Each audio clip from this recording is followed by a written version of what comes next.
Hello viewers, আজ আমি একটি অসাধারণ গুণাগুণের ফল নিয়ে আসছি যে ফলটি একেবারেই সাধারণ। আমাদের বাংলা ভাষায় নাম হলো পেয়ারা, আমাদের মাতৃভাষায় সুপ্রি বলা হয়।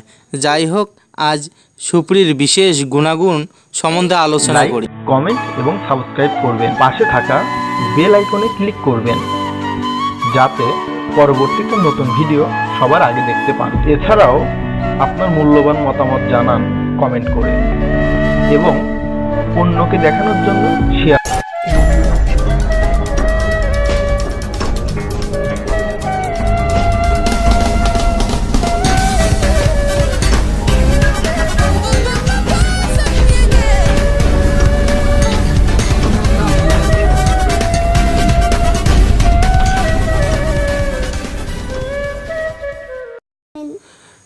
পেয়ারা অতি সাধারণ ফল বলা যেতে পারে।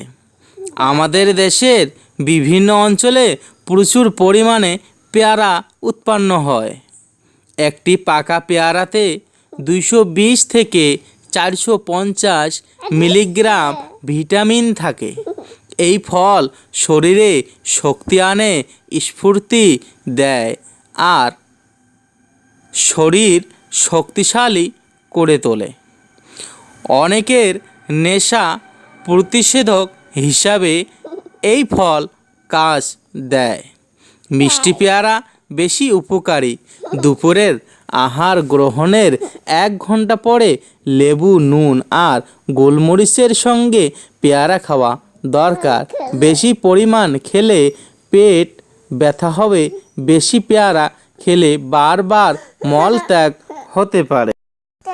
আজকের আলোচনায় আমি মানুষের শরীরের গুরুত্বপূর্ণ বিশেষ 8টি রোগের মুক্তি এই পেয়ারার মধ্যে থেকে কিভাবে লাভ করতে পারে তার আলোচনা করব। দর্শক মনোযোগ দিয়ে আমার কথাগুলো সন্ধান হিসেবে অবশ্যই শুনবেন বলে আশা ও কামনা করে আমার আলোচ্য বিষয় আমি শুরু করছি। নাম্বার 1, দাঁতের ব্যথা। মাঝে মাঝে দাঁত প্রচণ্ড ব্যথা করে। এক্ষেত্রে পেয়ারা গাছের পাতা দিয়ে তৈরি রস প্রয়োগ করতে হবে। পেয়ারা পাতাকে পিষে সিদ্ধ করে মিশ্রণ তৈরি করে ক্ষত এবং দাঁতে লাগাতে হবে। 2 নাম্বার, কোষ্ঠকাঠিন্য। পর্যাপ্ত পরিমাণ পেয়ারা খেলে পেট পরিষ্কার থাকে। এর ফলে মল ত্যাগে কোনো চাপ দিতে হয় না। পেয়ারা কেটে টুকরো টুকরো করে মরিচ দিয়ে খেতে হবে। সর্দি কাশিতে এই রোগে পেয়ারা দারুণ কার্যকারী হতে পারে। একটি পেয়ারা খেয়ে 1 গ্লাস জল পান করতে হবে।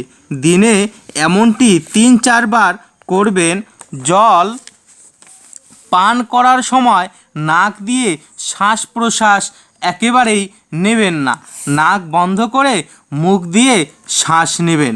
নাম্বার 4, মুখের রোগ। মুখের রোগে পেয়ারা গাছের কচি পাতা অনেকক্ষণ ধরে চিবিয়ে খাবেন। এতে কোনো রোগ হবে না, দাঁত মজবুত হবে। পাতা চিবানো হলে পরিষ্কার জলে মুখ ধুয়ে নিন। কাশিতে 2-3 দিন ধরে নিয়মিতভাবে পেয়ারা খেলে যে কোনো পুরনো কাশি কমে আসবে।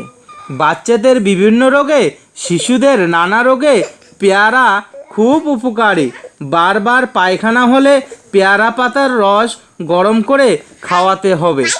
দিনে 2 বার খাওয়ালে পুরানো রোগ কমে যাবে। ববাসির রোগ। এই রোগের বিরুদ্ধে পেয়ারা দারুণ কাজ করে। এজন্য পাকা পেয়ারার সঙ্গে 5 গ্রাম জোয়ান চূর্ণ মিশাতে হবে।